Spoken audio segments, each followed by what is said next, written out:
सूत्र समाचार में आपका स्वागत है। इन दिनों भगवान भोलेनाथ का पुनीत सावन एवं पुरुषोत्तम मास एक साथ चल रहा है, जिससे शिवालयों में शिव भक्तों की अच्छी खासी भीड़ देखी जा सकती है। वहीं बात करें सतना जिले के सभापुर थाना क्षेत्र अंतर्गत बिरसिंहपुर स्थान में स्थित सिद्ध गैवीनाथ महादेव मंदिर की, जहां हर दिन 1 से 2 लाख श्रद्धालु पहुंच रहे हैं। वहीं सोमवार के दिन यह भीड़ और बढ़ जाती है। तो आइए आज हम आपको दर्शन करवाते हैं गैवीनाथ महादेव के एवं जानते हैं गैवीनाथ स्वयं सेवक संघ के अध्यक्ष और मंदिर प्रबंधन से मंदिर से जुड़े महात्मा को।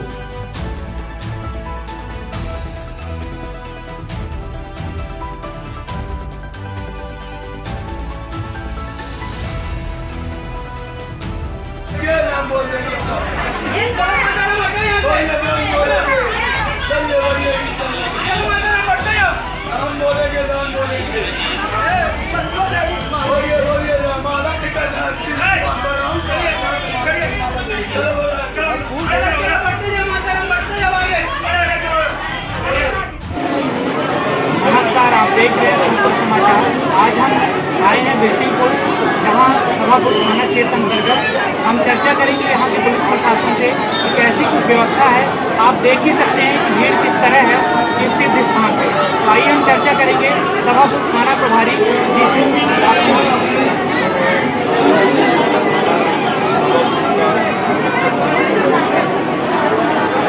क्या कुछ व्यवस्थाएं पुलिस प्रशासन के द्वारा यहाँ की गई है?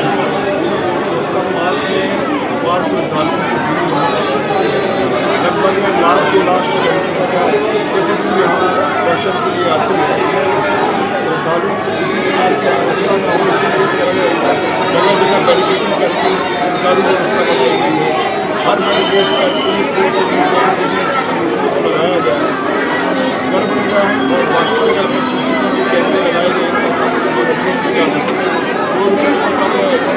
लग सके, इसलिए सूचना के साथ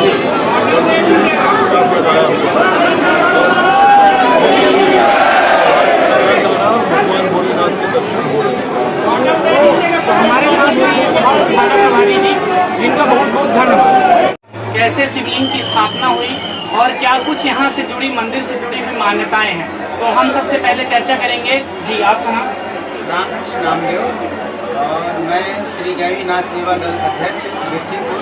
यहाँ जितने भी स्वयं सेवक लगते हैं सब मेरे नेतृत्व में अगुवाई में सभी सेवा देते हैं और लगभग 18 साल से ज़्यादा समस्त स्वयं सेवक प्रातःकालीन मंगला आरती से लेकर के भगवान गैवीनाथ की, और जब तक मेला चलता है तो ये एक महीने, अब इस बार का चूँकि पुरुषोत्तम मास और श्रावण मास दोनों एक है, तो इस तरीके से 2 महीने तक लगातार प्रत्येक मेलों में अपनी सेवाएँ देते हैं। यहाँ के महात्मा के विषय में चर्चा करें तो ऐसी मान्यता है कि बिरसिंहपुर में कालांतर में श्री बिरसिंहदेव महाराज जी का शासन हुआ करता था। बिरसिंहदेव महाराज यहाँ के राजा हुआ करते थे और वो भगवान महाकालेश्वर के अनन्य भक्त हुआ करते थे। उनके पास ऐसी मान्यता है कि एक ऐसा अश्व था जो पवन की वेग से चलता था। वो प्रातः प्रतिदिन नित्य सुबह भोर में महाकालेश्वर भगवान शिव के दर्शन लेने के लिए यहाँ से उस अश्व में सवारी करके जाया करते थे। यह क्रम उनके पूरे जीवन काल तक चला। जब वो धीरे धीरे उनका शरीर जीर्ण शीर्ण हुआ, जब वो वृद्धावस्था में आए तो वहाँ महाकालेश्वर भगवान शिव के दर्शन करने के लिए वहाँ जाने में असमर्थ होने लगे। तब महाकालेश्वर भगवान शिव से उन्होंने विनम्र प्रार्थना की, अनुरोध किया कि हे प्रभु, अब मेरा शरीर वृद्ध हो चुका है, मुझे नित्य यहाँ आने में असुविधा होती है, शारीरिक रूप से तकलीफ होती है, तो आप कृपा करो और मेरी नगरी में पधारो, प्रकट हो। तो इसकी भगवान महाकालेश्वर वीरमनु और वीर सिंह देव की इस भक्ति से प्रसन्न होकर के उनके इस अनुनय को स्वीकार किया और यहाँ जहाँ अभी वर्तमान में मंदिर स्थापित है, यहाँ गैवी नाम के यादव का घर हुआ करता था। तो उनकी रसोई में चूल्हे में भगवान गैवीनाथ भोलेनाथ जी का प्रागट्य हुआ और उस प्रागट्य के बाद धीरे धीरे जो गृहिणियाँ हमारी हुआ करती हैं तो अपने घर में चूल्हा सुबह पोता लगाती है, ऐसी गाय के गोबर से पोतन करती है। तो जब गैवी नाम की गैवी यादव की पत्नी सुबह वहाँ पोता लगा रही थी, पोछा कर रही थी, तो ऐसा लगा कि बीच चूल्हे में कुछ उभरा उभरा दिख रहा है। तो उन्होंने एक बड़े से पत्थर से उसको ठोक दिया। ठोकने के बाद दूसरे दिन उन्होंने देखा तो पता चला वो और थोड़ा सा उभर आए, तीसरे दिन और उभर आए, इस प्रकार से ये बात पूरे मोहल्ले में करती हुई और राजा तक पहुंची। जब राजा तक पहुंची और उधर राजा को स्वप्न हुआ कि मैं तुम्हारी नगरी में आ चुका हूँ।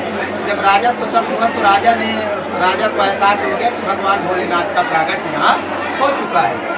वो यहाँ आए और गैवी नाम के यादव से उन्होंने कहा कि आप ये मकान हमको दे दीजिए तो यहाँ हम विशाल मंदिर निर्माण करवा दें। तो चूँकि कहीं ना कहीं पूर्व जन्म के संचित संस्कार थे, प्रारब्ध गैवी नाम के यादव का भी था कि उन्हीं की रसोई में भगवान प्रगटे।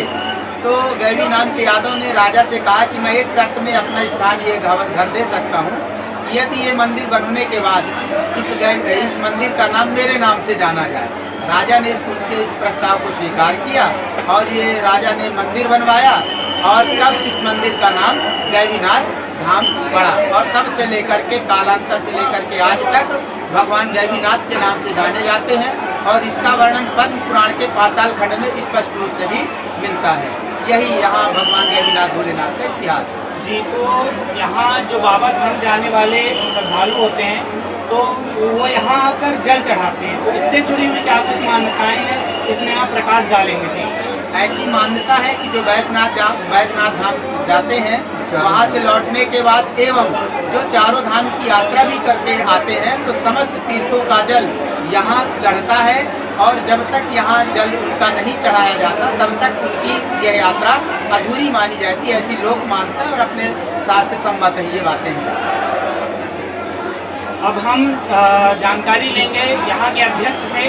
तो जी, आपका नाम? पंकज सिंह।